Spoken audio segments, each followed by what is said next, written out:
Okay, let's jump right into this, shall we?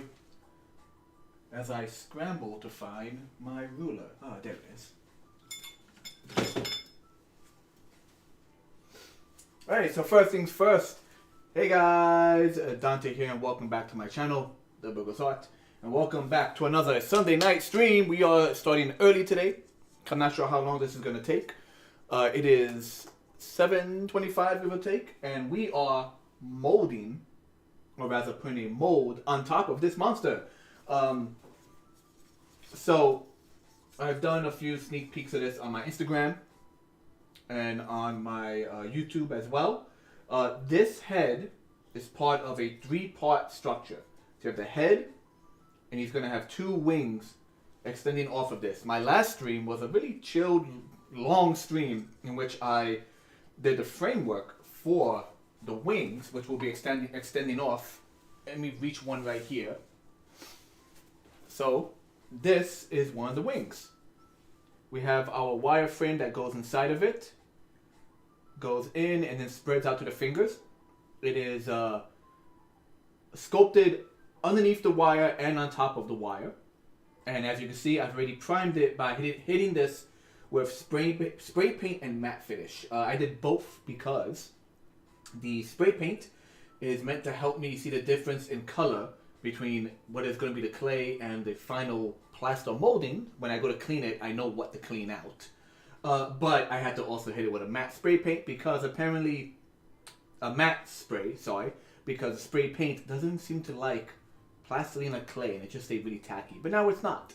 So this will be later. But essentially, we're going to have wings extending off of this guy's head. And if you want to see a stream of me making the wireframe for that and starting the sculpting on the wings, check out the last stream. Now, what we have here is our head, right? I used a toy skull, a Halloween skull. I bought like 5 of them like 3 years ago because the skulls were actually pretty close anatomically.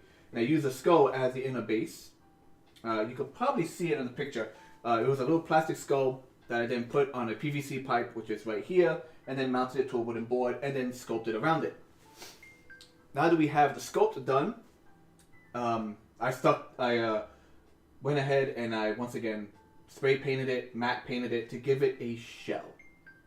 And my phone's ringing for some reason. So anyway, you have the sculpture. Once the sculpture is done, you put a coat of something on it to add a very thin layer between it and what's going to be the mold. That's a spray paint. I then went, and it's kind of hard to see, but there's a whole understructure beneath this clay made of this weird toy I found at like a thrift store. City Blocks, award-winning. It's literally just this. And they're not balsa wood. There's something else. They're kind of stiff, which is good. They made a whole frame underneath this clay, along with some playing cards for flatness. And then I laid a thin layer of clay all around it. It is not the cleanest wall. It is not the cleanest wall, but it is a wall. I also did little divots right here, here, and here.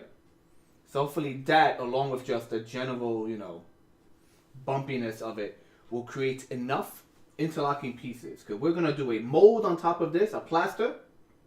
And then when it dries, you flip it over, you clean out the wall of clay without damaging the sculpture, hopefully. And then you add a second one, and that's how you get your sandwich mold. Now, what kind of plaster we're using? We are using Hydrocal plaster. We are not using some store-bought hardware plaster. Hydrocal plaster is what you need for this. It's a little off camera. You can probably see it like right around here. There's a bucket here. There's a measuring bucket. It has 1 quart of water. And then just out of sight is a bag of Hydrocal. And I'm just going to scoop the bag and gently shake it into the water until it fully saturates. Once it fully saturates, I then start sloshing. It's going to be a big mess all around me, which is why I have all this top. This, dime store party blanket. It's all over the place. It's going to start really slushy, really wet. We're going to try and get into all the fine details. And as you go and slush and slush and slush, you guys are going to see it quickly build up in over who knows how much time into a hard mold. And that'll be one side. And then we have to let that sucker sit for a while. So once that's done, who knows? Maybe I'll jump to one of the wings, which I already have a wall around as well. So for right now, slightly off camera.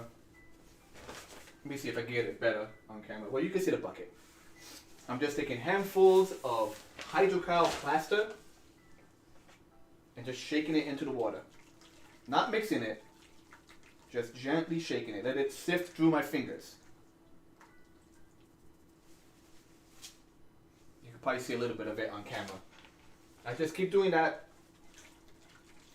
Let it gently sift until it just starts to make little islands. And that's when I know it's at like the good saturation level. I have half a bag of roughly 25 pounds of hydrocal, and I think it should be enough to do both sides of this head eventually.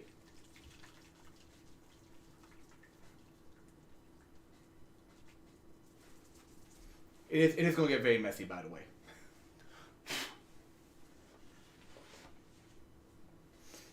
So essentially, this part of the video is just me waiting to see if anyone joins. Did someone join the chat? Who joined it there? I can't see. Hey, hello, good to see you. So I had to look over my shoulder at my tablet. Like my tablet is here. It's just like on a weird angle. So like, if I don't reply to everyone jumping in, my apologies. And thank you for the compliment, by the way.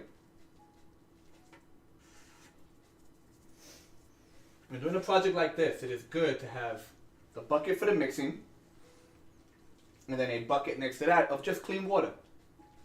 You have to wash your hands into something, and never flush this down like the sink. When you're done with this, you have to find like I took into the backyard of my my building, and I kind of just let it go into some soil that was back there to let it naturally break down in the soil.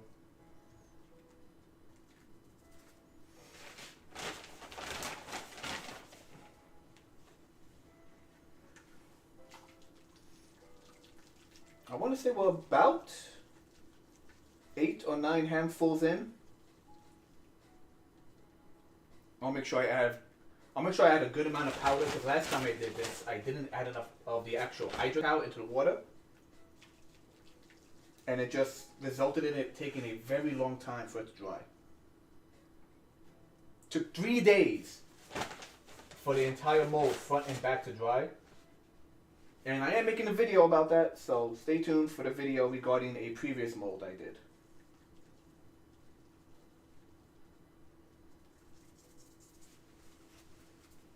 Let me lean over, see what's going on in the chat.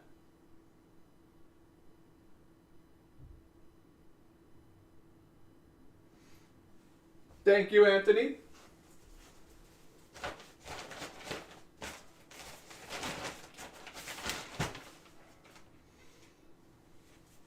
I try not to use someone's actual name unless they give me the okay, like in a stream. There's a few people who are close friends of mine, who, you know, as they put it, don't use my government name. I'm like, okay.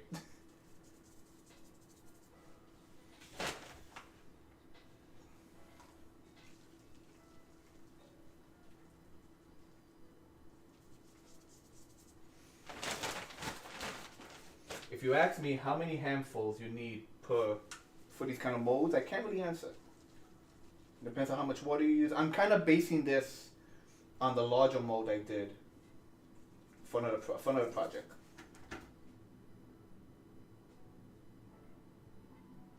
Maybe 2 more handfuls and it should be okay.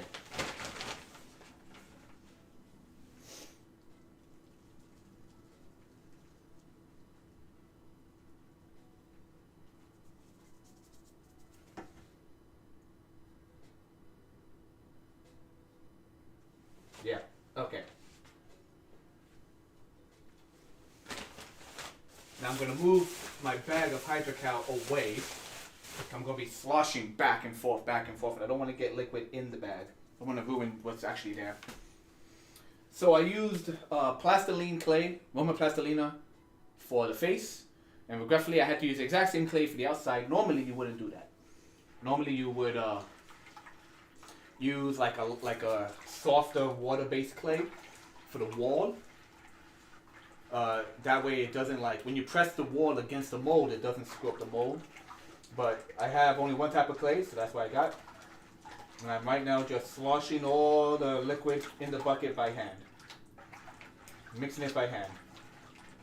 It is like straight up just watery right now. But it's going to quickly change as we start shoveling it. So let's start shoveling it, people. It's literally just that. Just milky. Let it get in all the fine detailing.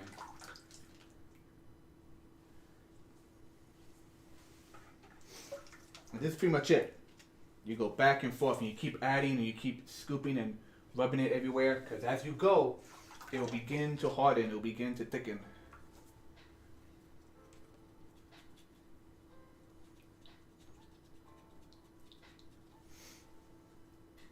And this guy has a lot of fine detailing that I have to cover. He is meant to be very wrinkly. So I have to make sure I constantly work this material all over the place.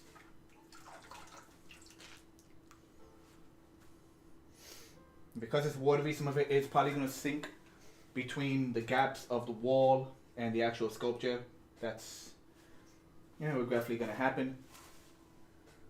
Using a brush to get underneath.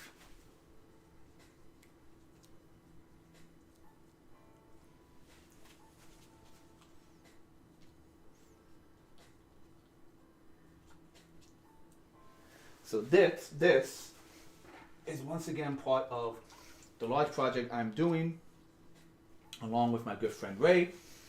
He keeps changing his name on Instagram. He was Creature Crosby, and then he was Ray of Disintegration. He keeps changing his damn name, so I don't know what to plug. I don't know if Instagram like redirects you if you type in an old name, but he was originally Ray of Disintegration. And yeah, we're doing short horror films.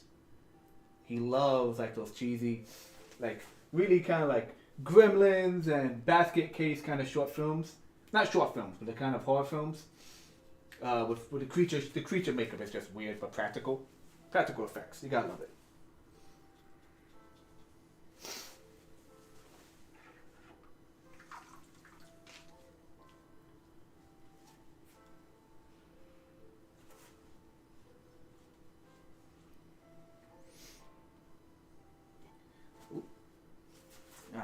I nicked the sculpture with my nail, but it's okay. It was a small piece, nothing crazy. Yeah, you gotta be careful, gotta be gentle when doing this. There's always that like last minute rush where it's like, okay, go slow. Oh no, it's hardening like super fast. Now I have to go super fast.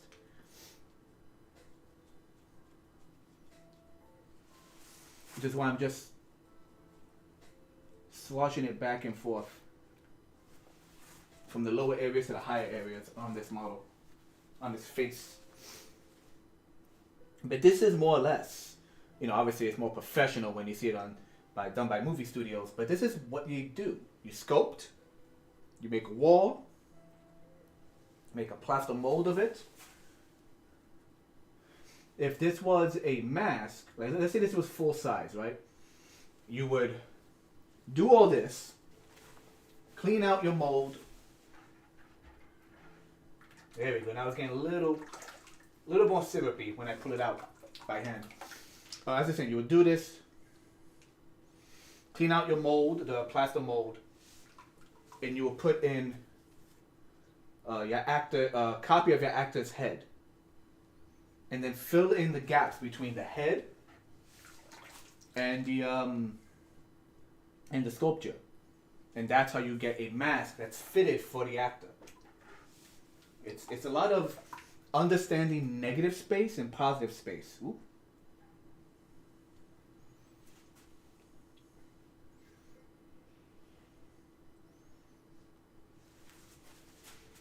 Okay, now I feel it getting a little runny. It's starting to stick now more to the underside, like underneath here at the jugular.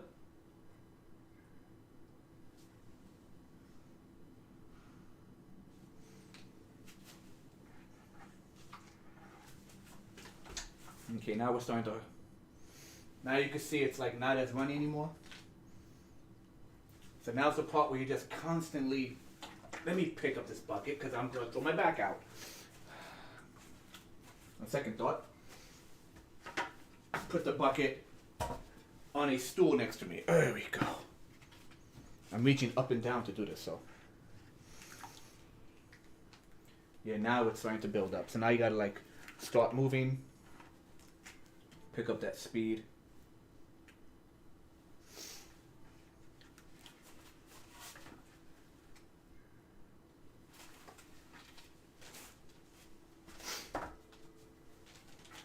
Ooh.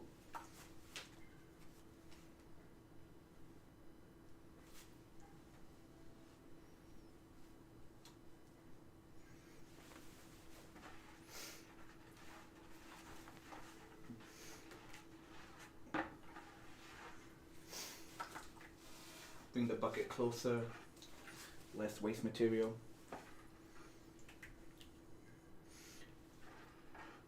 Want to get these edges, like the actual edge.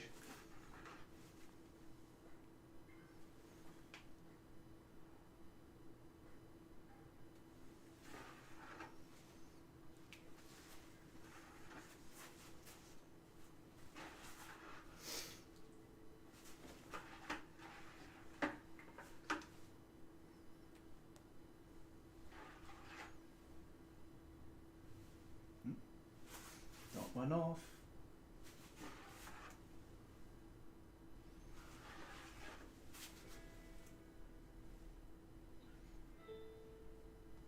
Get under that chin.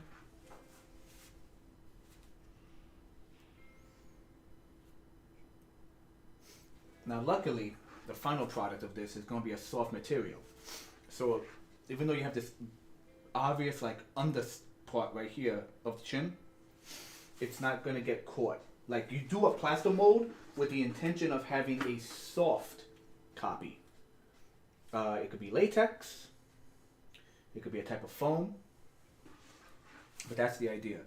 And now it's getting nice and soft,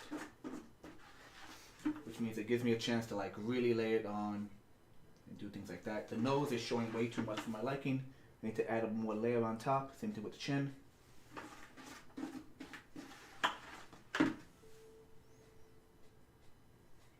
Make sure the wings are covered.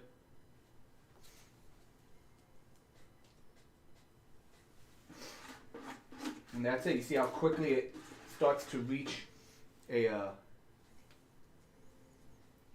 kind of sloppy consistency, if that makes sense.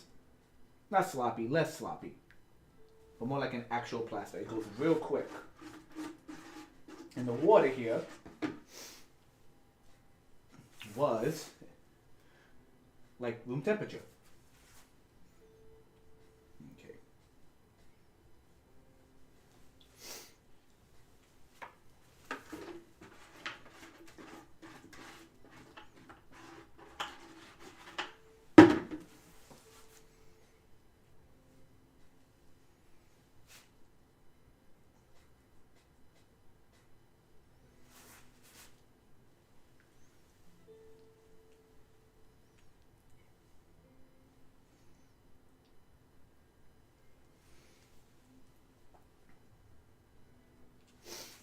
Obviously, the brushes I'm using are, garbage brushes. I'm not going to use them again later on.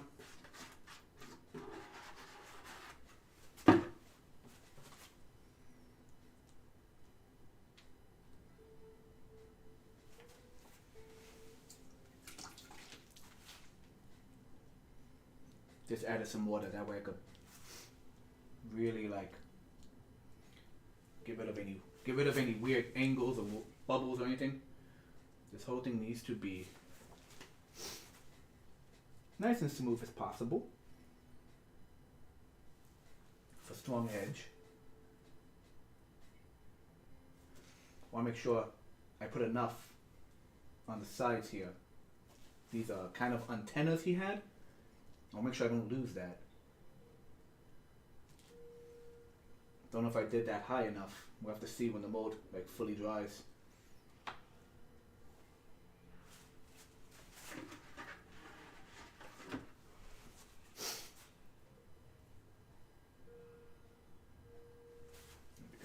just scraping everything I can to get the very last of it.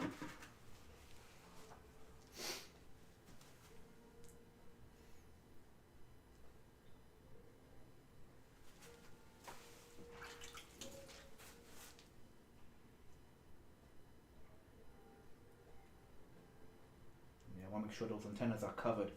When I did my previous mold, right where the nose was at was actually the thinnest. Like it towered up, the highest part was the nose, and it just, the mold came out okay, but there was a small hole where the nose was at. Luckily I was able to plug it using some other material.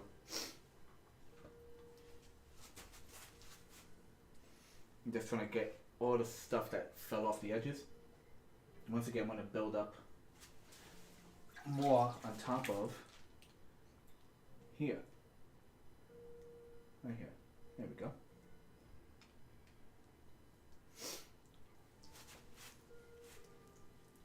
Make it nice and smooth.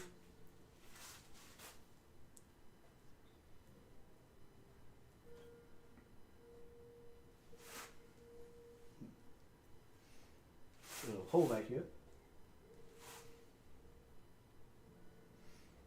So this is what the professionals do, people. Obviously, they're much cleaner. Someone else jumped in the chat. And Mr. Tesserman. Everybody, that's Joe Tesserman. And for those of you who might be watching this later on, Joe, you see me mention Joe a lot. Joe's my good friend. Check out his Instagram. Check out his Twitter. Not Twitter, sorry. Check out his YouTube page. Okay, right now I'm just literally scraping stuff that came off the edges of the, like off the actual side, and just seeing if while it's still soft, seeing if I can mold it back in.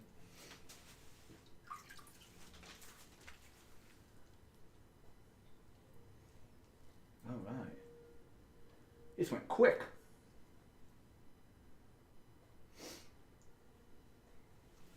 All right. I hope that's enough on the antennas. I think it might be enough.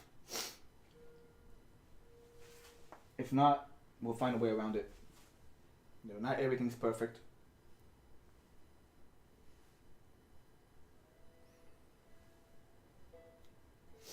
So HydroCal is meant primarily for sculpting, for molding on top of sculptures.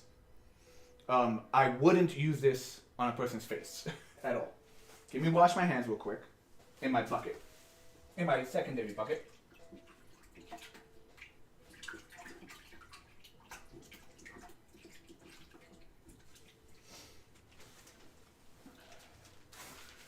Anyone who's seen my older videos will know these green rags are actually from my days in retail, many years in ticket sales.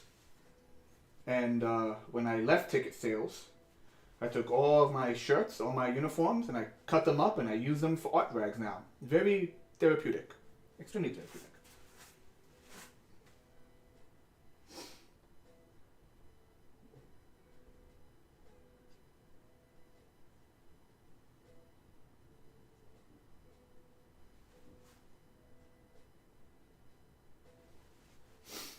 All right, so that was that.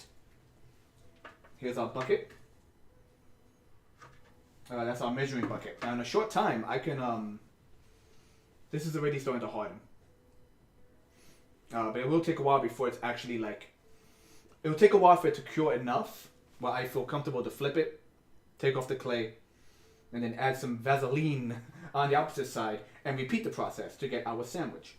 We get the sandwich, we open it, and we clean out all that clay. But that won't be for a while. So, look at that sponge. So you can see when I squeeze the sponge how the plaster is really already in a state of crumbling.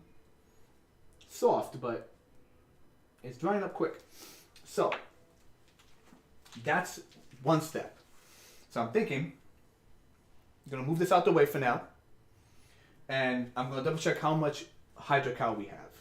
Because I'm thinking we could probably go and repeat the exact same process on one of the bat wings. Give me a second. Let this sit for a bit.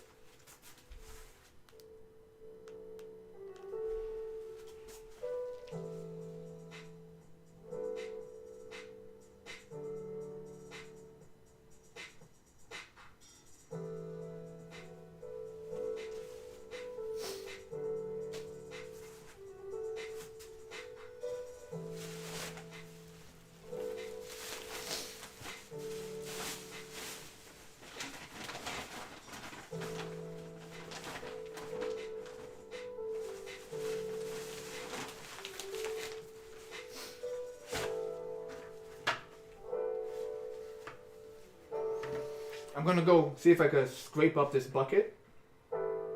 And then that way I could reuse it real quick.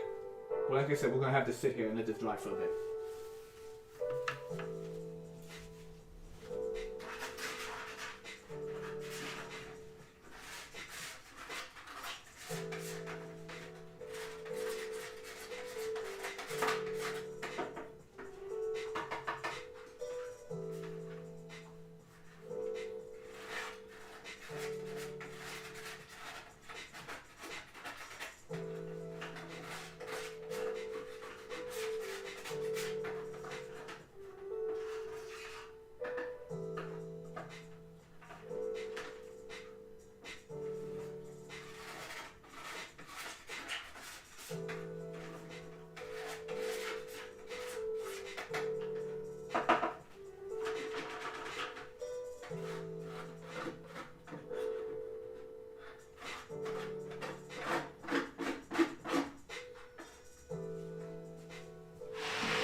I gotta get myself a new spatula.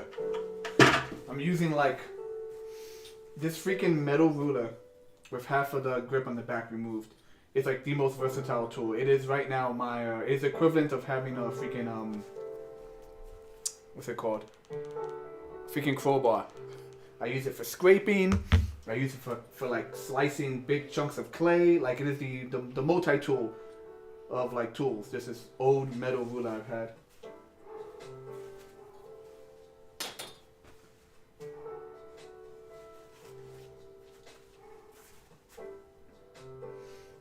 When you touch it, you can actually feel the heat coming off of it.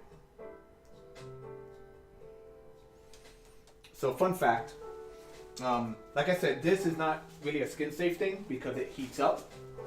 But when they used to do old molds, face molding in movies, it was usually something like this. If not the same, I'm sure Joe in the chat could probably like give me, probably, what's it called? I need a citation on that. Joe will confirm or deny that. But yeah, at one point they were using plaster more or less for doing molds. And if you're a fan of the Evil Dead franchise, I have the book If Chins Could Kill. It's like an autobiography by Bruce Campbell, and part of it is the stuff they went through when filming the very first Evil Dead, which was a bunch of guys and girls not knowing what they were doing and while making a film. And when they went to do a mold of one of the girls' faces, they used a material similar to this. Because they wanted to make a copy of her face and use it for, horror purposes. And on a notepad, according to the autobiography, on a notepad, they ask her, "Are you okay?" She'll write down "okay." And then quickly she started writing down hot, hot, hot, hot, hot. And then at some point I think she wrote down, she tried to write down, "Get me the hell out of here!" And they just kind of popped it off her face. And I don't know what the final outcome of that exact prop was. But yeah, I don't know if they got a good mold off of her face or not. Okay, I'm gonna beat this until it drops on the freaking material.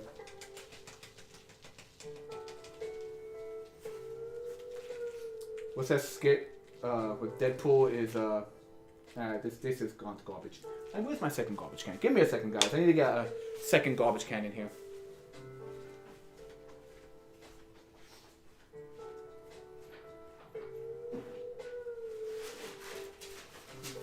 Yeah, but that skit with Deadpool playing Bob Ross, and he starts smacking the brushes more and more on the side of the art table.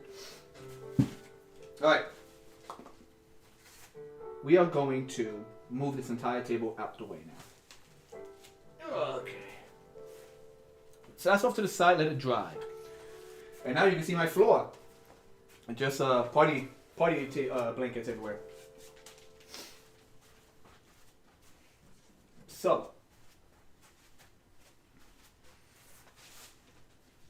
let's do it like that. This does not have a clay wall around it.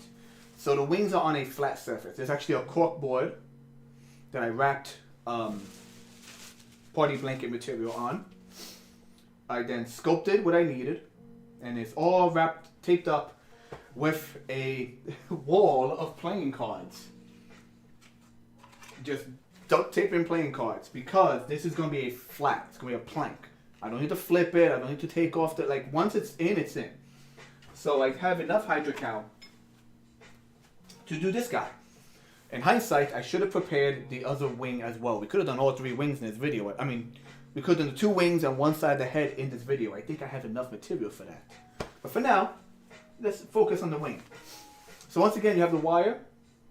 Goes up into the palm. The same wooden sticks I used to brace the clay wall on the head was used as the palm. So I just kind of cut like a oval shape, drilled some holes into it, stuck some wire. That's how I got that. Once again, you can check out my other stream if you want, if my last stream if you want to see that. Let me see if I can get this better in frame though. 1 second. Which way am I? Which way do I need to go? I need to go up, I think. Right? Is that right? Trying to figure out what's the best angle for you guys to see this.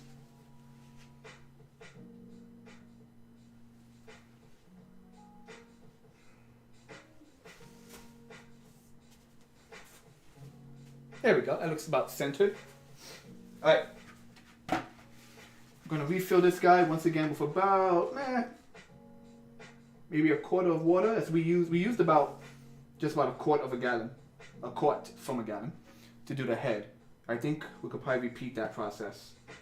Once again, maybe 12-ish handfuls of powder getting tossed in here. This time you guys can see it, and you can see my nasty flip-flops. All right, stand by. I'm gonna fill this up with some water. By the way, freaking Joe is over here saying his designs are pure genius. I call bull on that. You want to see some crazy design stuff, check out Joe's pencil work. Once again, check out his Instagram, Cartorius Rex. Like, you want to see some crazy designs? Check out Joe's stuff.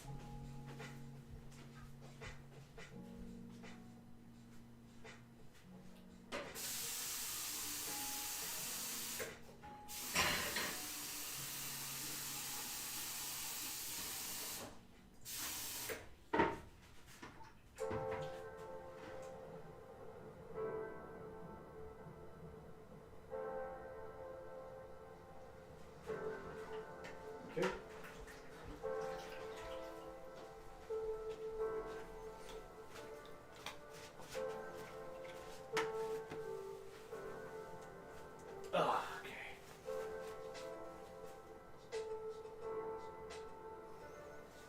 Who knows? Maybe if I have extra material, that's I don't know. I think I'll have enough. If I have extra, maybe I could toss some of that back on top of the head because I really want to bulk up that head. This just needs to be like a flat piece. So, speaking of which, I'm gonna use some once again miscellaneous sponges.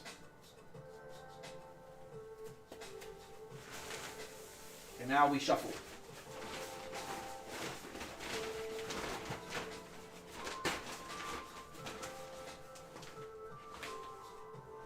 Shout out to the complete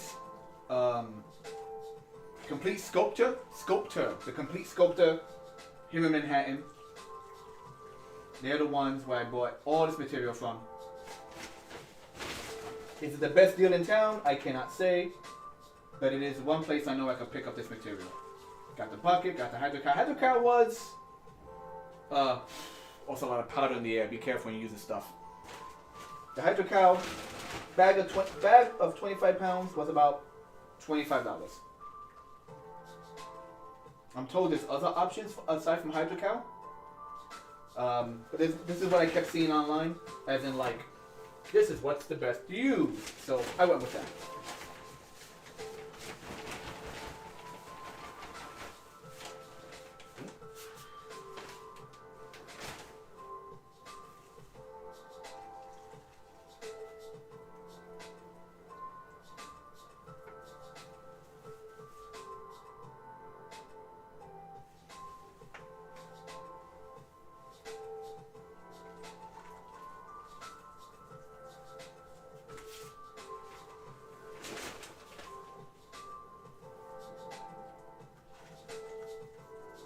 That's what, six handfuls so far?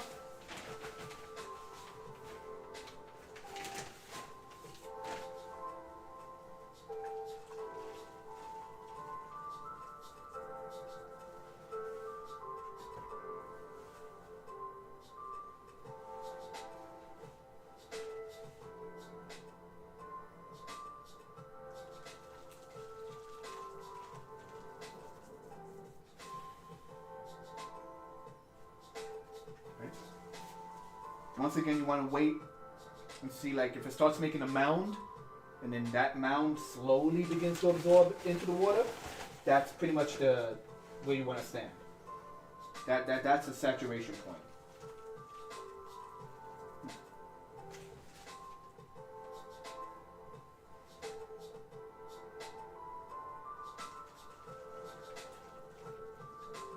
So again, we're not mixing it. We're just gently. It's the Michael Jackson. It's a little hand gesture. Maybe like a little bit of a Italian, that kind of hand gesture. Gently sprinkle it in. Oh.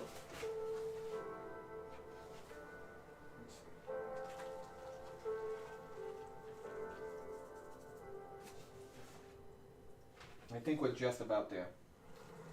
Yeah, I think it was about maybe 10 handfuls.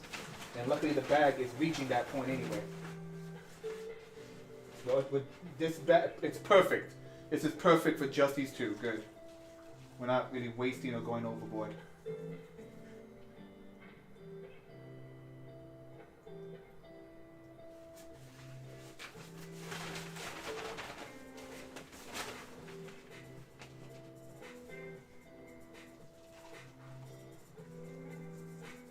Here we go. You can't really see it, but it's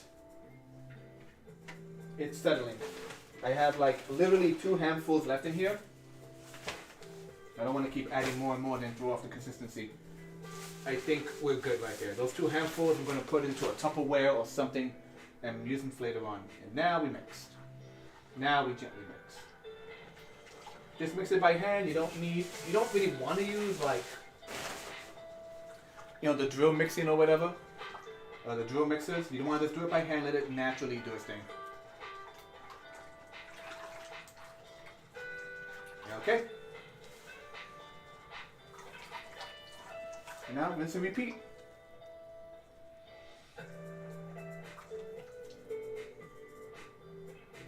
Get into the fine little details.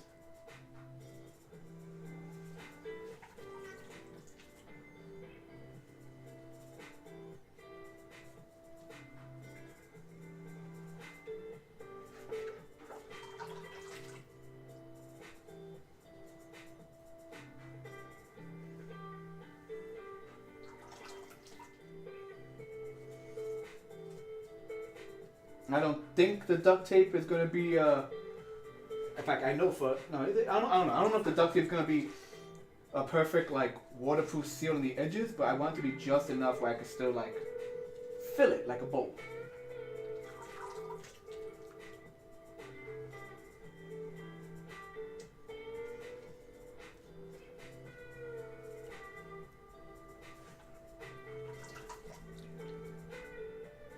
The only thing really sticking up from this sculpture is the thumb.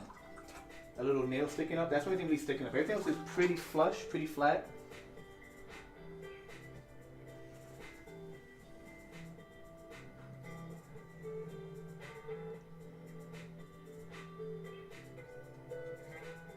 I'm just sloshing it around with the brush to break up any air bubbles.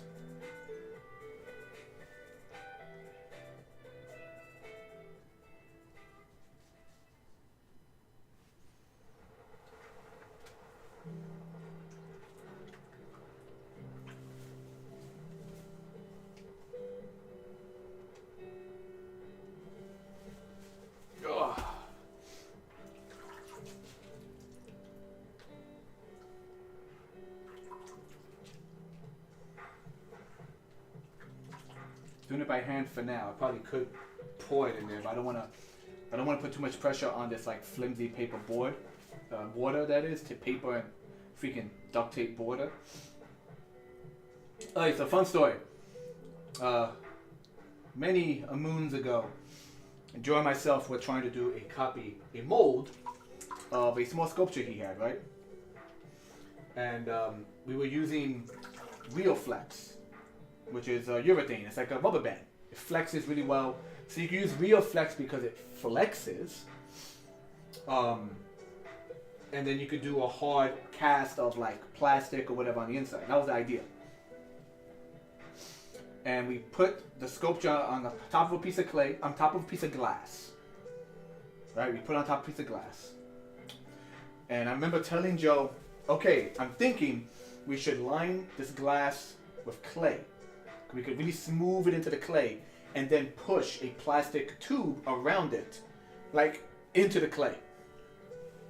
Joe and I went back and forth with that idea for a while, and I was like, no, I'm pretty sure, Joe, this is how it's supposed to go. I say that as if I was wrong. I was actually right, but that's not the point. The point is what actually happened. So instead of doing that, we put the tube down and we used duct tape. Against my better judgment, because I always forget that Rioflex is kind of like greasy. Yeah, like it has like a weird grease to it, so like any adhesive material, like any kind of tape, just gives to it. And so we put it on. The tube itself was actually cut, so we had to close it and then retape it. And it's lasting for a little bit until finally the tape on the seam gives and just goes pop, and that liquid freaking material just flows everywhere. We did manage to squeeze it back together, and we got imperfect, but a mold out of it nonetheless.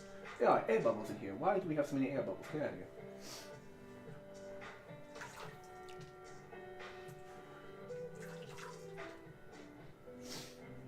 Now, part of me is thinking I should just pour this into here. Once again, I'm debating the flex. I'm debating the kind of flex this has. But I want to be careful, because if it's not enough to fill it by pouring it in, while it's drying, I can at least cover the main parts. So I'm kind of just waiting for it to like start hardening a little bit. Just tap the table a few times, get those air bubbles out. I said get those freaking air bubbles out. Thank you. There we go. Oh, it's not leaking, he says moments before the war gives way.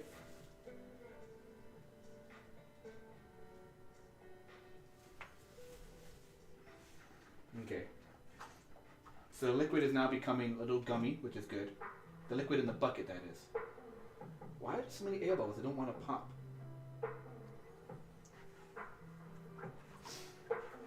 I'm just stirring it constantly. I'm just stirring it in the bucket so I can feel at what point I can really then begin or go back to just sloshing it in there and in there. Because all of this is going to harden anyway. But I want to wait until it's a little bit more thicker before I start adding it on the key points. Ideally, I would like it to be enough to be flush. So I can just flip it. Don't know if that's going to happen though.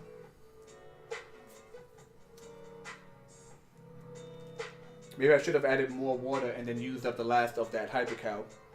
We will see. We will see. On my left side, I am touching the head cast. It is, once again, building up heat and hardening as we speak.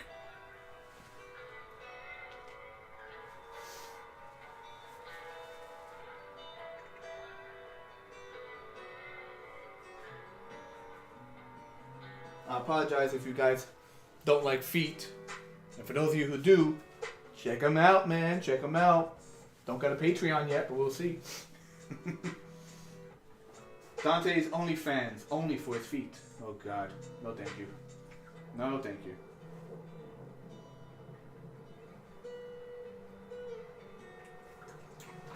Still taking his time getting there, getting to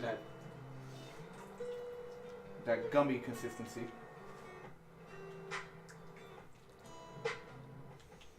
But it is not as runny, so you can see it building up.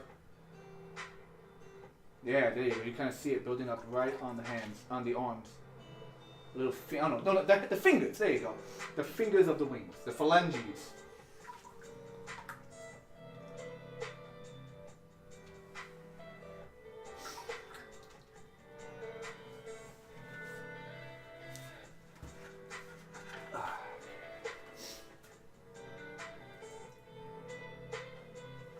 Yeah, part of me is thinking I want to just pour it in, but I'm not going to risk it.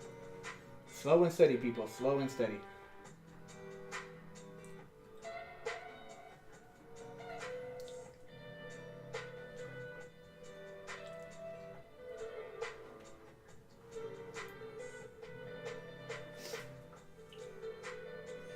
So as I work on this grotesque creature, let's talk about pop culture news. Joe already knows about this because I can't stop talking about it. This weekend was the premiere of, I guess you say, episode 2 of The Owl House, season 3. And not as like exciting as the episode 1. Like episode 1 was like, where are they now? What are they gonna do? But it was a really good character study. Like episode 2 was like, obviously, like, we need to give these characters, like, you know, their own minute to shine, each one of them. It's our last chance to do it before the series like comes to an end. And it was also the reveal of the main character's talisman, who, for those of you who don't know, is essentially a mixture between a familiar, a magic wand, and a magic staff. That's what it is in context of the show.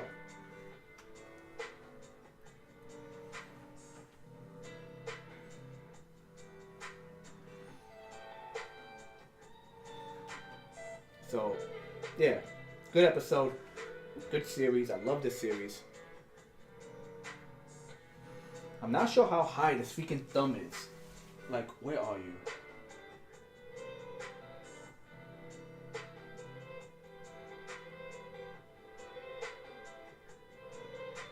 Okay, so we're actually pretty high up, which is good.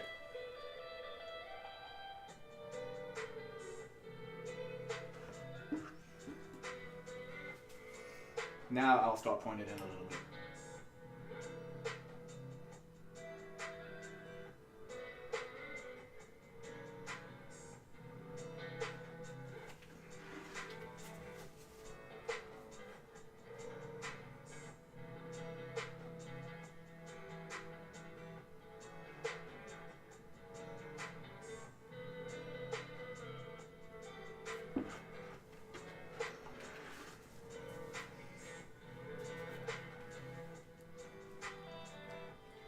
Yes, I am adding more to the other mold. Might as well, while we have it.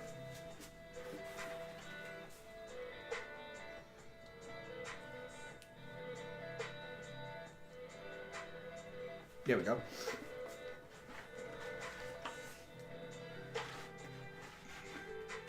That's that karate chopping it in there.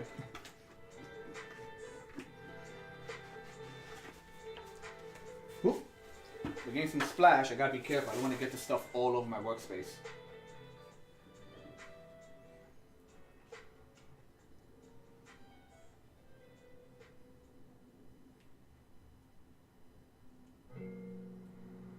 Trying to even this out.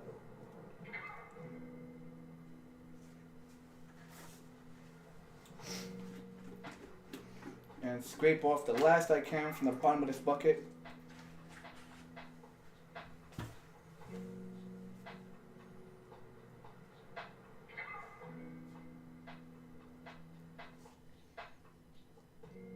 Yeah, this isn't like self-leveling, like cement. Like you have to actually like kind of work it.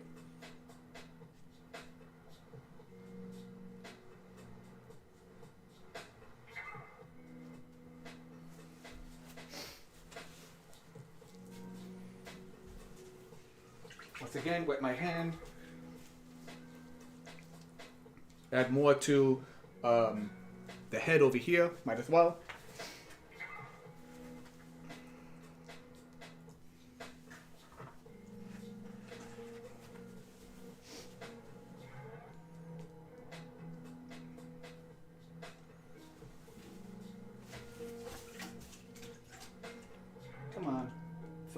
There we go. Want to get these edges as flat as possible. That way I can just flip it like a coin. When your time comes to do the actual demolding and casting.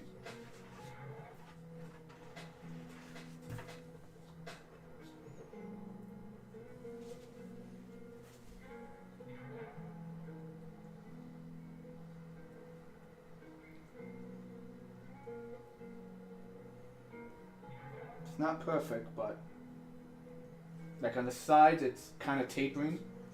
But if the center's flat enough, I can still flip it, and when I pour the molding in, the molding material won't be much of a problem. So once again, what am I going to mold this in? Latex? Or, not latex, but what's it called? I always forget the name of it. It's not latex. It's the other material they use for like Halloween masks and stuff, like the good material they use.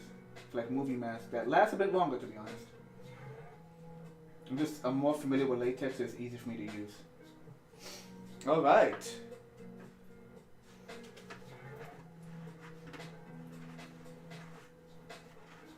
Oh, okay. There's also like water in the corner over here. Just gonna slosh it around. Once again, it'll evaporate anyway, it'll mix into it.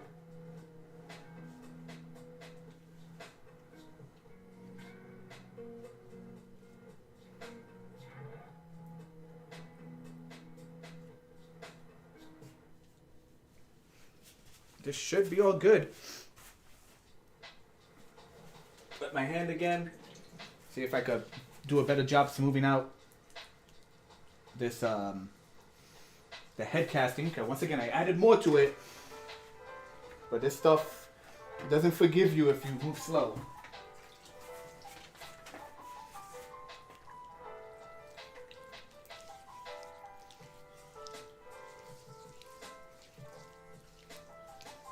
All right. Nice. I need a new rag. Pajama pants. Perfect. All right. This is why you once again you have a second bucket for washing up.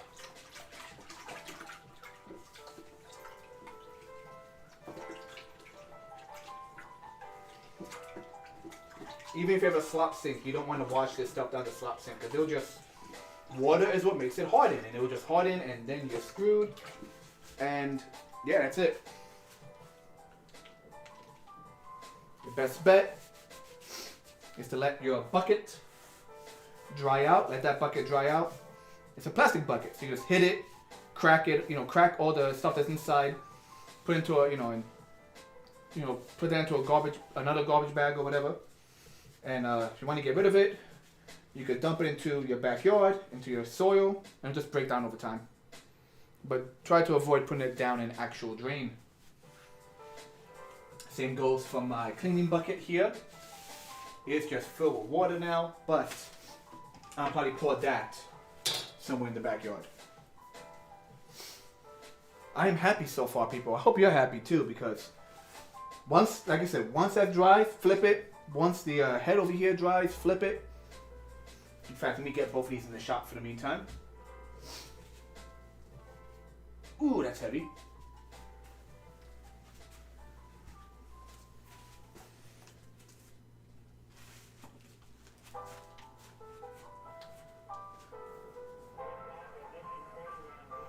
Not sure how well you can see both of them.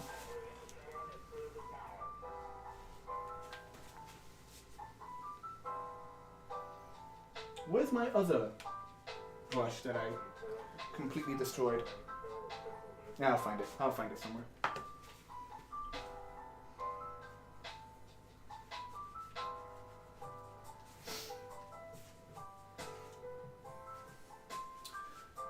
I'm looking at the screen backwards, so I need to bring this like right there, up a little bit, and this kind of in the shot.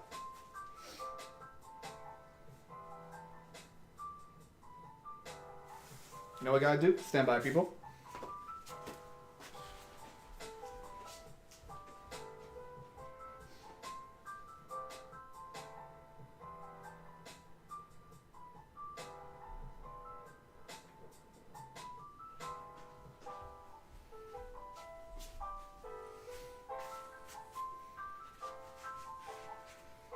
Not bad.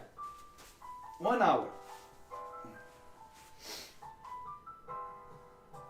So, with the very... Ugh, freaking white powder everywhere.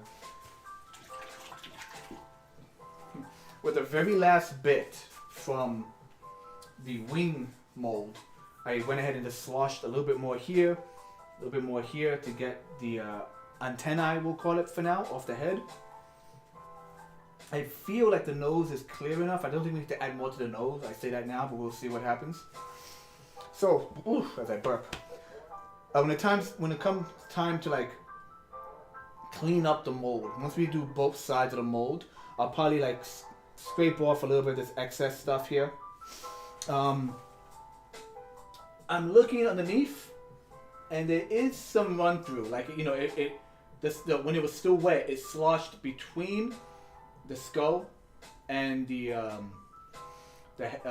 actual plaster, and the actual clay wall. And that's okay. But that's why you need to choose your seam. And I chose my seam a bit further back. So even if the seam is not perfect, I could trim it. When I attach the wings, we cover it up, and the top of the head's gonna have hair anyway. And he's gonna be a ghoul. He's gonna be a creepy dude. So I'm really excited about this. So probably, I don't know, tomorrow at some point, I'll head into the city, buy some more Hydra-Cal, finish up the second wing, finish up the other side of this, and let me see, hold on. Let me lower the volume for a minute. Let me mute that background. You hear that? So it's hard, but you can still scrape it. And when I did this last time, it took 3 days for this to fully dry. But that 3 days, once again, resulted in this guy, this lovely individual. You can see his seam on him, not a perfect seam. But it took 3 days to make sure that this came out okay. And because it's plaster, as long as you don't, you know, drop it or something, you could use it multiple times. So I used it on that character, and I also used it here with some obvious alterations, some fake teeth, and this is just expandable foam, like the ones for your windows. These the stuff you get from the hardware store. So we have a severed head, which is going to be a severed head for a different character, but it's going to be on camera for such a short amount of time. You won't really notice that it resembles the other guy. Put a baseball cap on him or something. Again, out of shot. I just realized I was talking the whole time and it was kind of out of shot. Is that better? Give me a second. I'm watching the feed right now. Watching the main feed. There you go. You can see it much better there. That's the main feed. Yeah, because to see my computer, I have to like lean all the way back. I have to lean away from my camera to see my computer, to see what the computer says. Let me see. So that water I mentioned that was like building up on the edges here, like it's gone. Like it is heated up, it has dried up, it is gone. Whew. All right, so we are an hour in, and what we have to do, or what we can do, has been done. Clean up. I'm not gonna do a cleanup now because, like I said, I'll continue tomorrow. I'm debating if I should just switch over to our computer, drawing. That is, the different camera setup. That's what I'm trying to say. And maybe just do some drawing. Let this dry up and then we do some drawing. Yeah, why not? Why not, guys? So stick with me for a bit, and we're going to switch over to a different feed, and we're going to go ahead and do some artwork. I'm also going to take off my work shirt right now because I'm covered in freaking like plaster. All right, stand by, folks.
Alright, folks.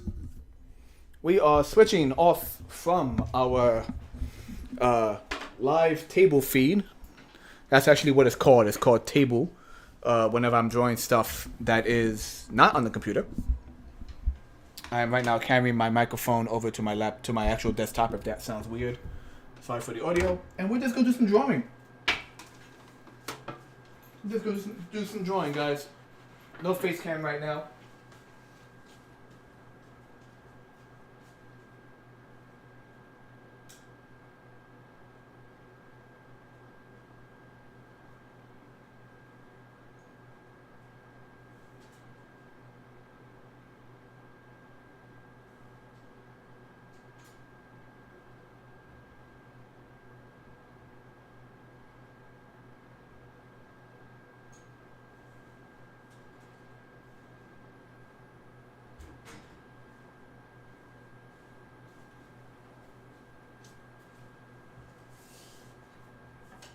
Alright then. Toss my stuff to the side. Let me make sure you guys can still hear me. Testing, testing, 1, 2, 3.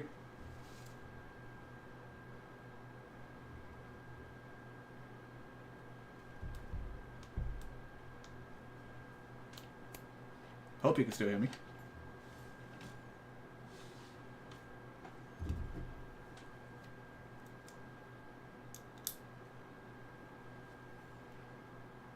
Alright, says audio input is working. Don't know if you guys can hear me though.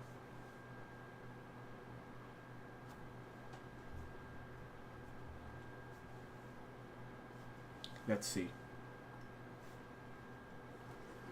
Test the video. That seems to work.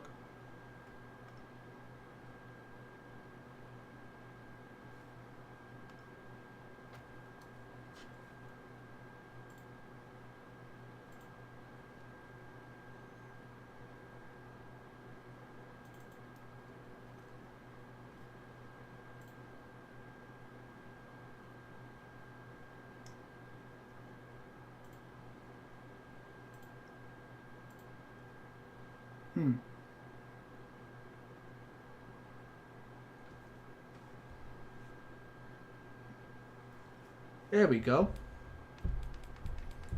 There we go. Don't know why, but my secondary device froze on me. But now you guys can see me, which is good. All right, guys. I'm just gonna do some drawing now. Thank you for sticking with me. If you guys are still with me.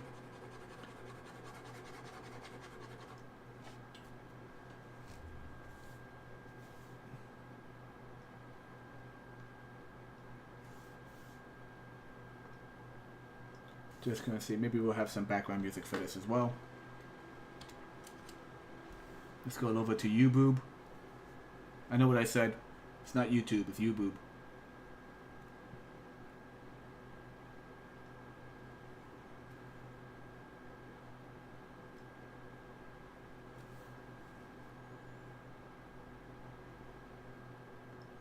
Let's go with the adventure music. Hope it's not too loud. Let me see.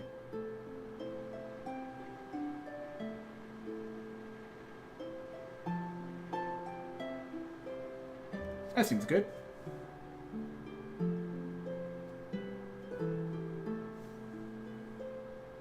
Perfect. Yeah, so that was stage 1 of molding our monsters. We are just doing different types of monsters.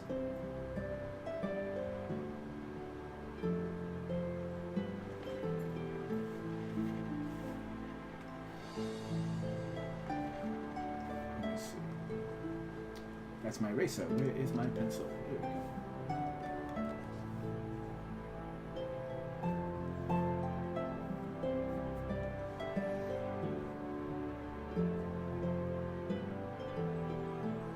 I think we'll maybe do some drawing for like another half hour or something, and then we'll take a minute. Oh shoot! I just remembered something. Yeah. Sorry guys, BRB. I actually forgot something.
And we're back.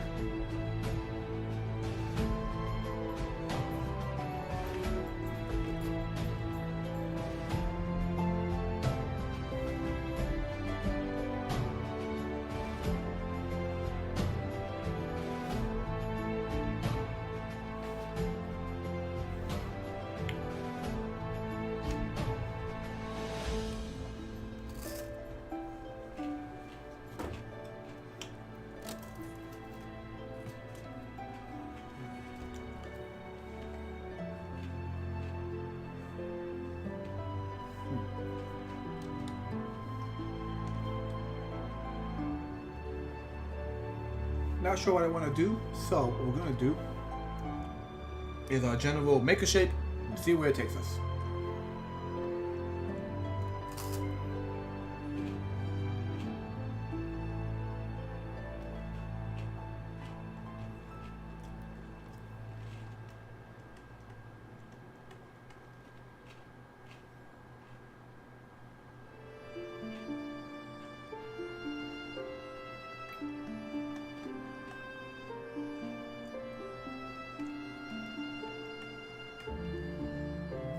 Literally just doing random shapes.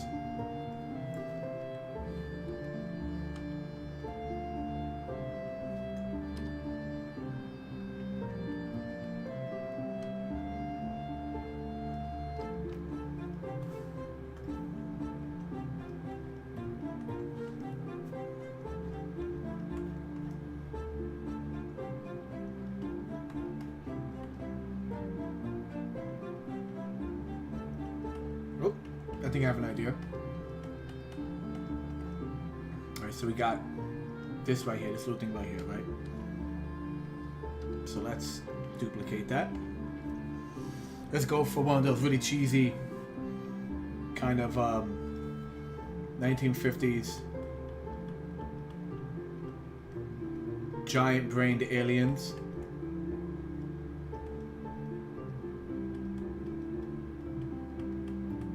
There we go.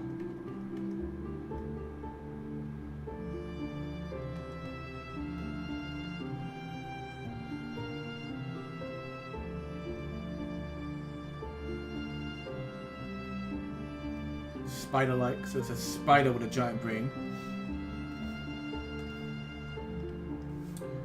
Let's give him. Let's fix these into mandibles, of some type.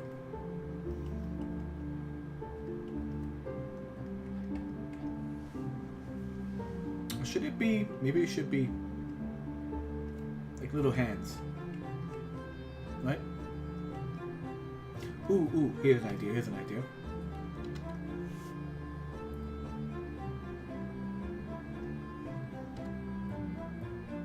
Let's give him.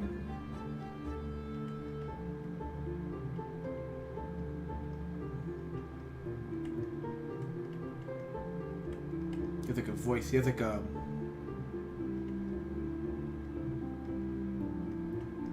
voice box thing. Human.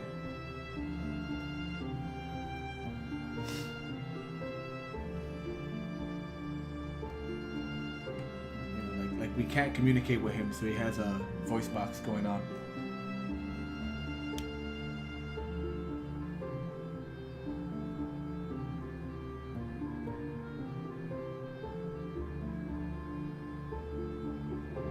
Yes, the giant ants.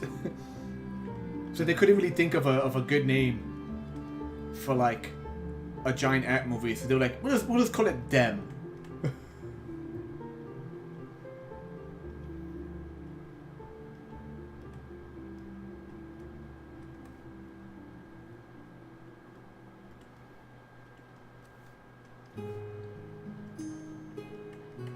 We're gonna make him silly.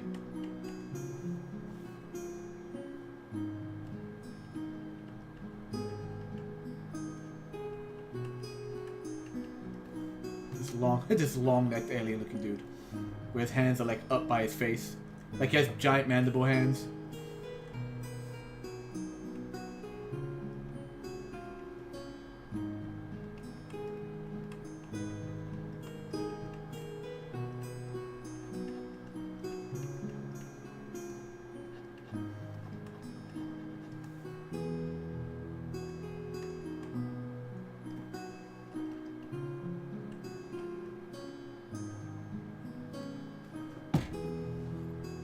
Be not afraid.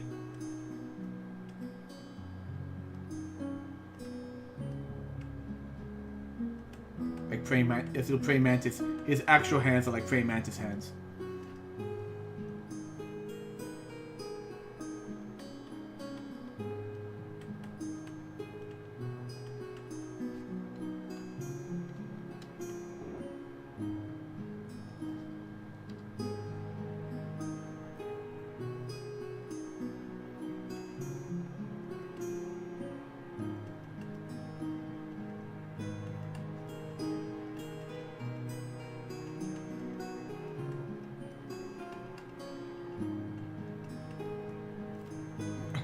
I'm about to give him like tank treads, but he looks like he's in a chair, which also works.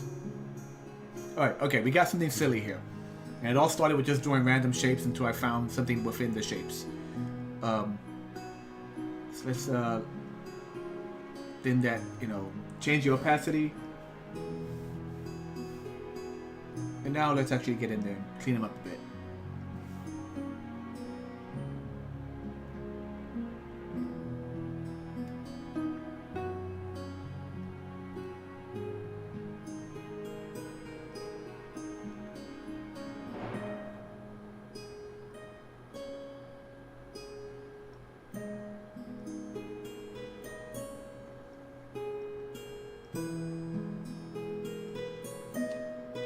Could go online and look at actual reference for how a brain looks, but I'm not going to.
So we're drawing monsters, but we're listening to like fantasy music.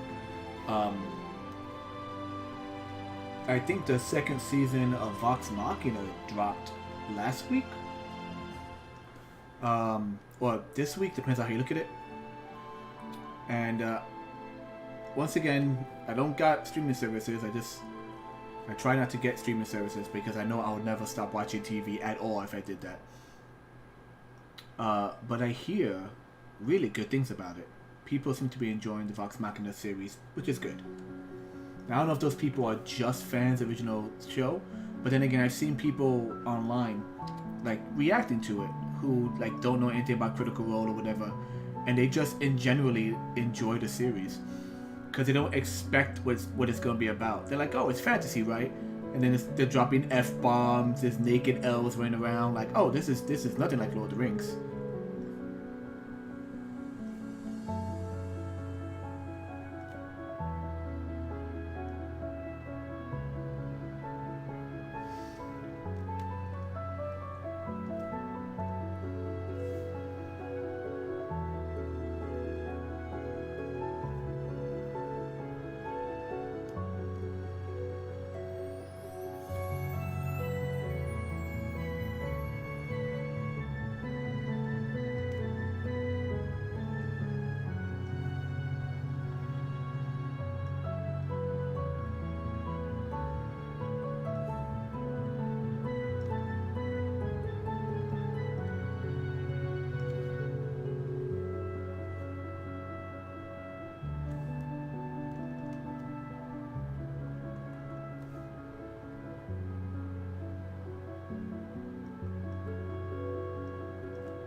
me actually clean that. I want those to look like spikes, not just like little hair at the end of the wrist.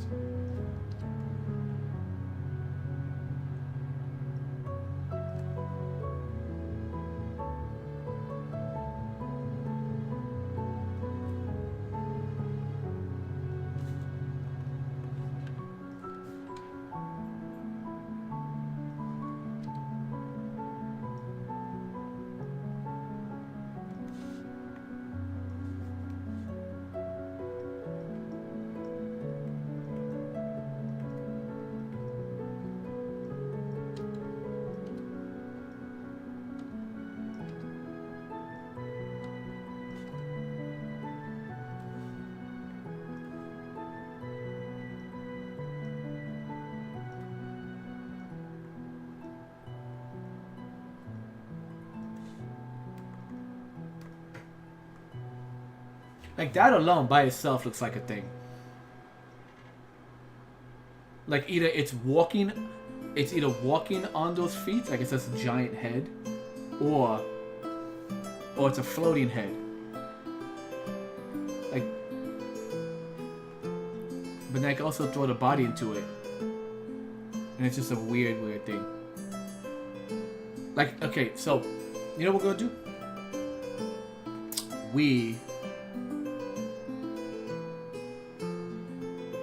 We're gonna do two things. First of all, I'm gonna copy this. So let's take the copy.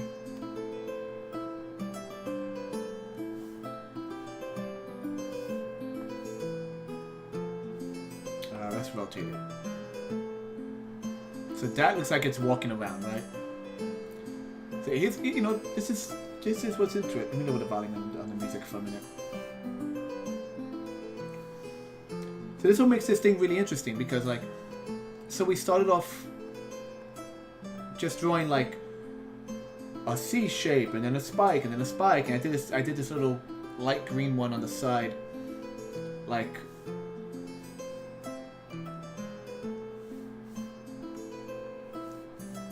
there's a little light green spike right there, right? Oh, put it back. And then I went and I gave it this little long-necked alien body. But then I'm like, but by itself it looks fine. Like this, just weird concepts, right? Obviously that brain, we could probably go back and fix that brain, make it look like an actual brain. But we're gonna do, so we're gonna keep the guy on the right, and we're gonna adjust the guy on the left. We're gonna get rid of the actual mandibles, the hand mandibles, the handibles.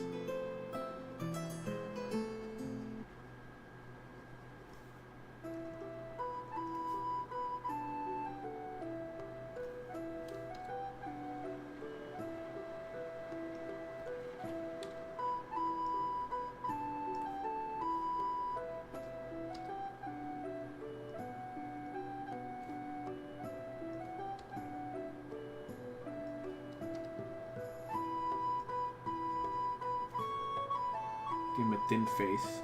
Yeah, I'm going to probably go back and adjust the way the brain looks. And let's go back to our original sketch. And let's drag him up. There we go. Like that. A little bit of a Doctor Who, you know, villain who wheels around kind of villain.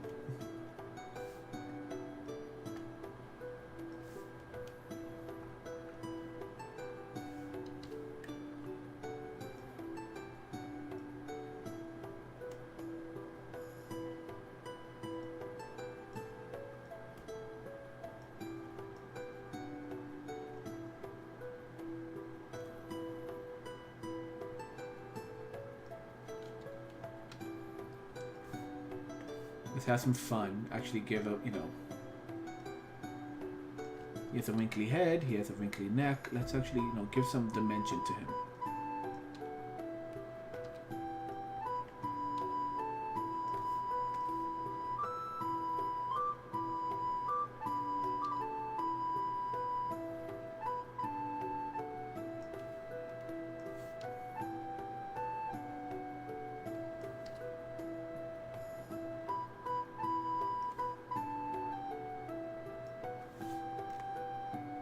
And once again, we'll return to this head and really fix it up.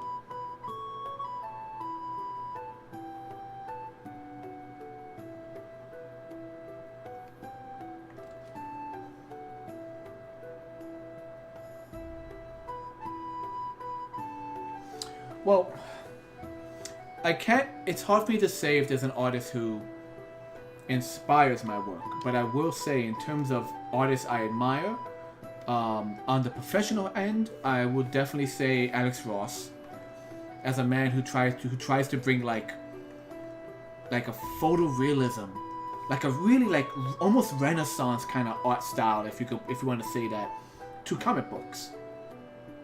So like Alex Ross, I love his work because of that.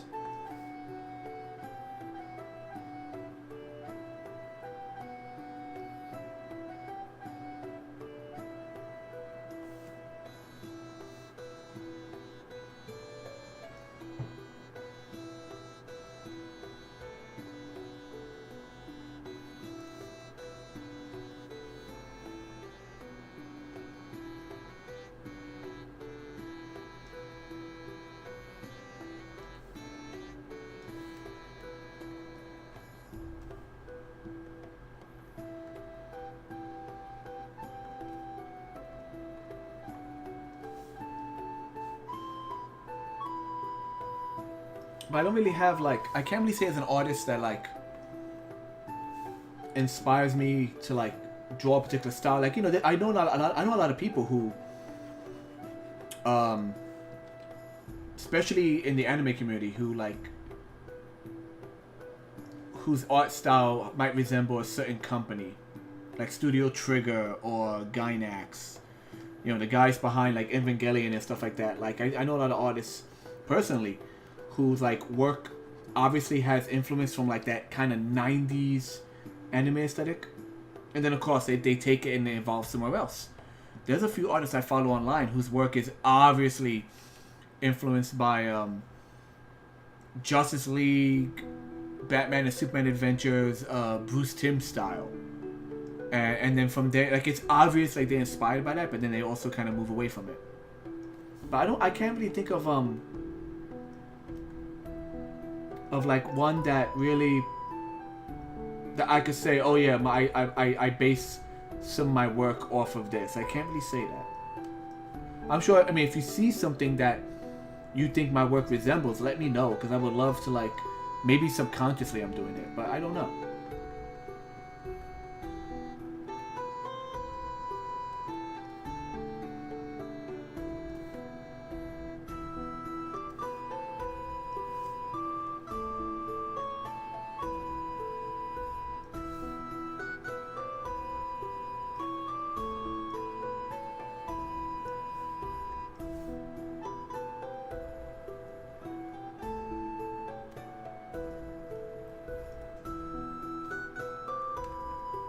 Let's give him crab hands, why not? Or crab-like hands, nothing exact.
There's actually an individual on thinking about people who inspire.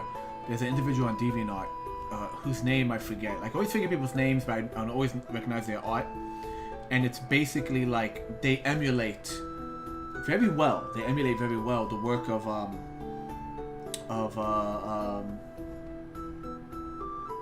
oh, I'm forgetting his name. I'm forgetting his name now. The guy behind Land Before Time, Bluth, Don Bluth.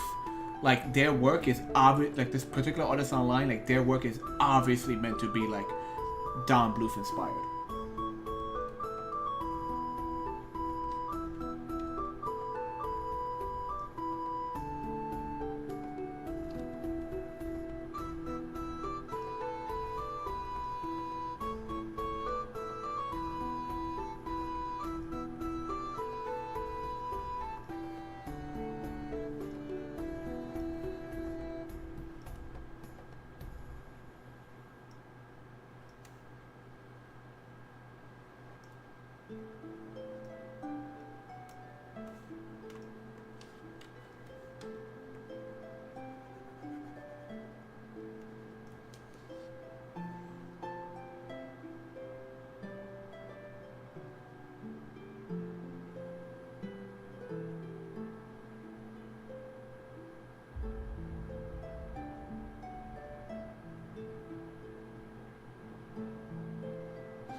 Oh, I know what you're talking about. It's not the maid. Was it? Oh, okay. So the maid, not the maid, but like her boyfriend. He had like in the Jetsons, his body was like a filing cabinet, but he had like a respirator kind of face. Is that the one you're talking about?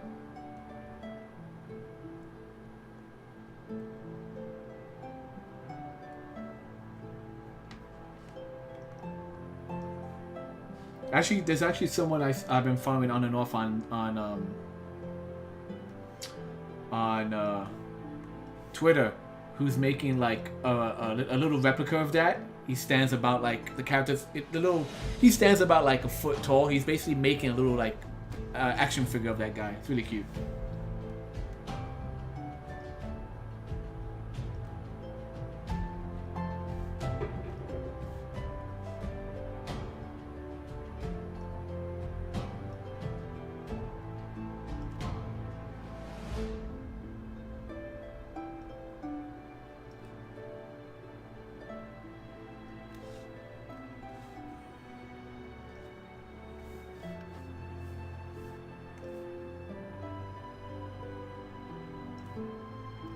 Little jetpack underneath him.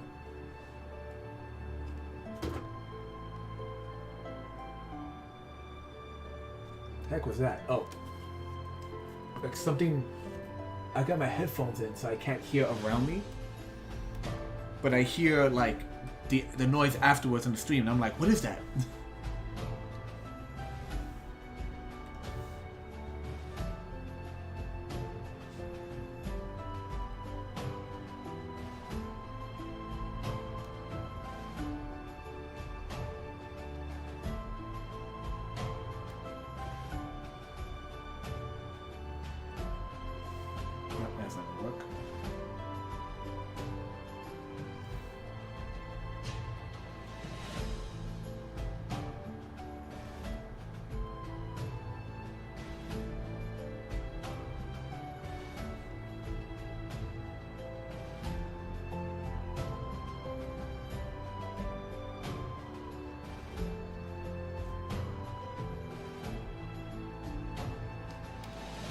Yeah, I have no idea what's going on with the waist. Maybe it's like this round little curving thing he has. I don't know what it is.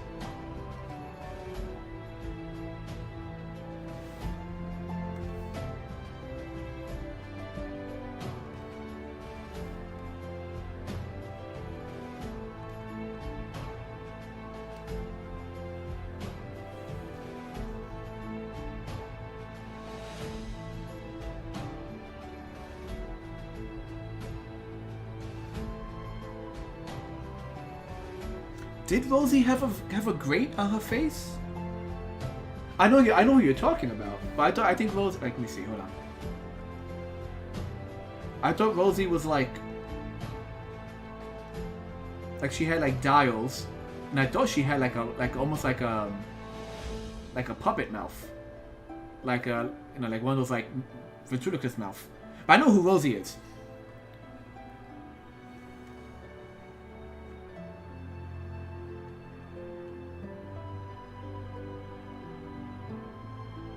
Oh, you're referring to the fact. Oh, okay, I get you. So I misread what you wrote before. Reminds me of the word from Jetsons, where you're drawing like her with. As if she had a Darth Vader respirator. Gotcha. Sorry. I misread the thing that the reply you gave.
No, it shouldn't be square. I'm giving it a little laser gun. It shouldn't be square. It should be more like those actual like rounded 1950s like those little like weird 1950s looking things like.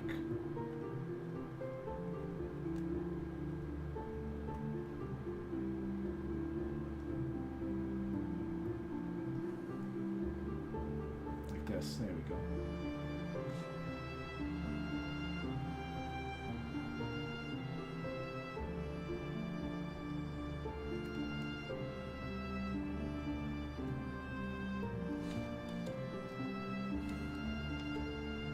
Look out, he's got a gun!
It's very relaxing music, I know.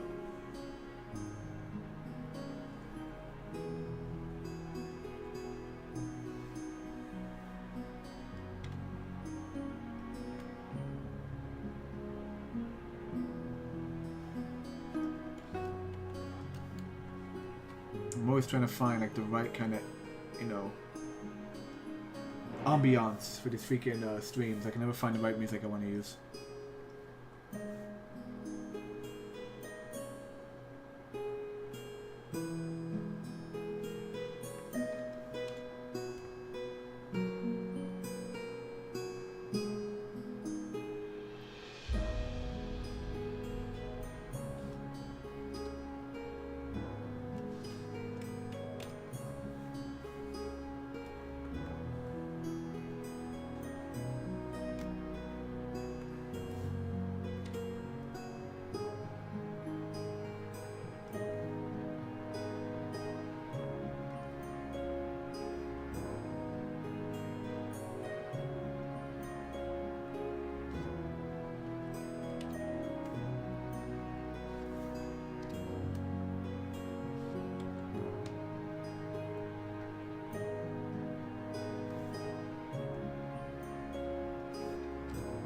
Now let's have some fun.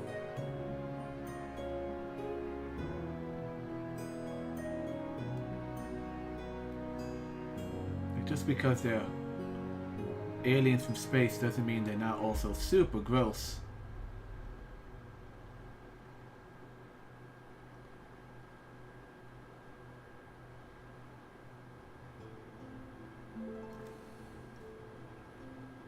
I don't know if you guys watching remember when Halo first came out. I actually have like an art book from that. It's like an art magazine, but it's really small. It's not really much to it. But it has like concept sketches, and in the grunts, it talks about like the different designs for like the very first villains, which are just they pretty much have the same energy this guy has.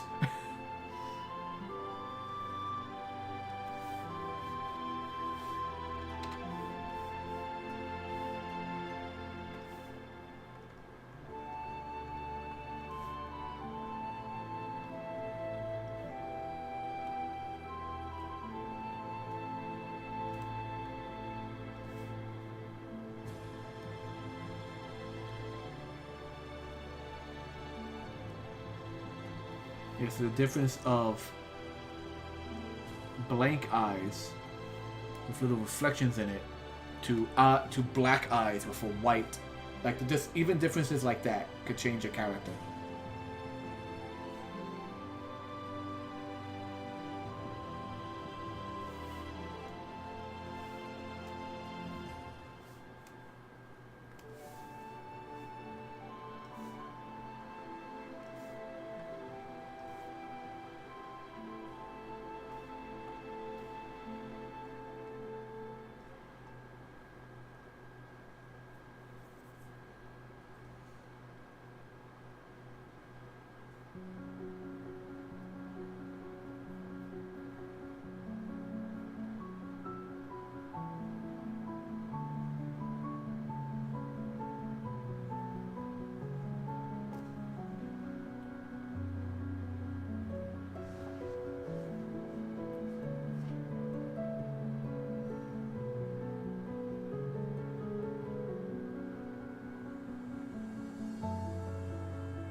I was watching, so just looking at these two different designs, which started off from, you know, this original like weird sketch. I was watching Corridor Digital, and they had the artists who basically created Mushu for Mulan. He talks about how he has like hundreds of designs, each one just slightly different than the other. You know, just how he just had to keep drawing and drawing and drawing just all of these different designs for Mushu until finally, you know, he gets it done. And they comment like how much of it is Eddie Murphy and how much is him. He says he sees more of himself in Mushu than he sees Eddie Murphy in Mushu. Even though the funny thing is, Mushu had a much smaller role and than Eddie Murphy. But when Eddie Murphy got hired as a voice actor, they basically gave him a lot more lines. They gave him lines that Mulan originally had, so he had to be like, they had to get it right, and just tons and tons and tons of drawings of just all different types of primarily Chinese dragons. So it's really interesting, I can't imagine doing that sometimes. I draw a character, I'm so proud of it. He might change over time, but having to redraw him 100 times with little small detail changes just to get that one design that the company wants. Oh God, I can't. It's hard for me to think about that.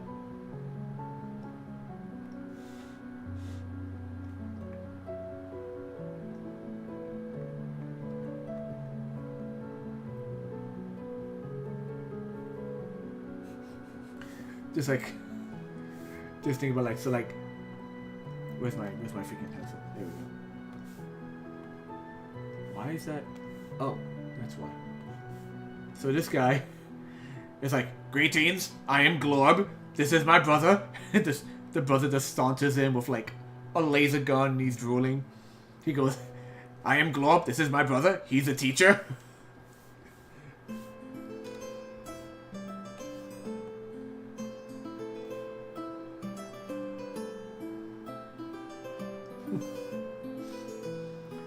Alright, let me hit save as for now.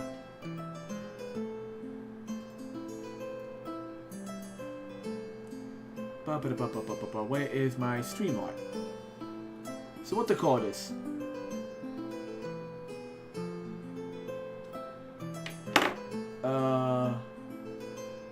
You know what? I have one, guys. I already have one that's called Space, and I'm gonna call this Space 2. Just random space-like creatures, and this is definitely something I would like to return to. This is definitely something I would like to return to and fix, clean up a little bit.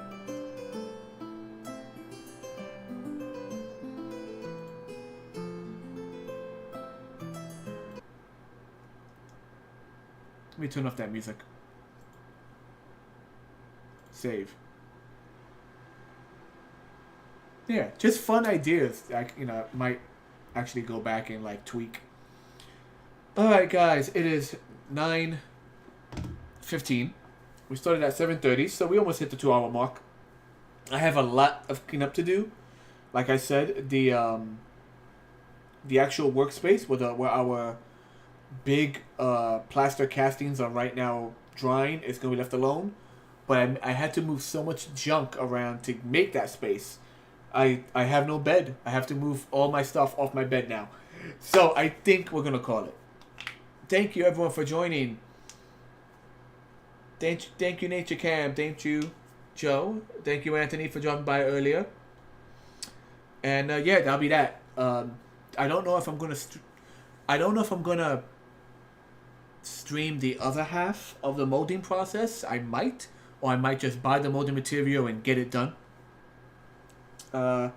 We will see. But I think that's it. So, is my spiel. Once again, guys, I am Dante. Like, favorite, share, subscribe, and all that good stuff. And I'll see you in the future. Later.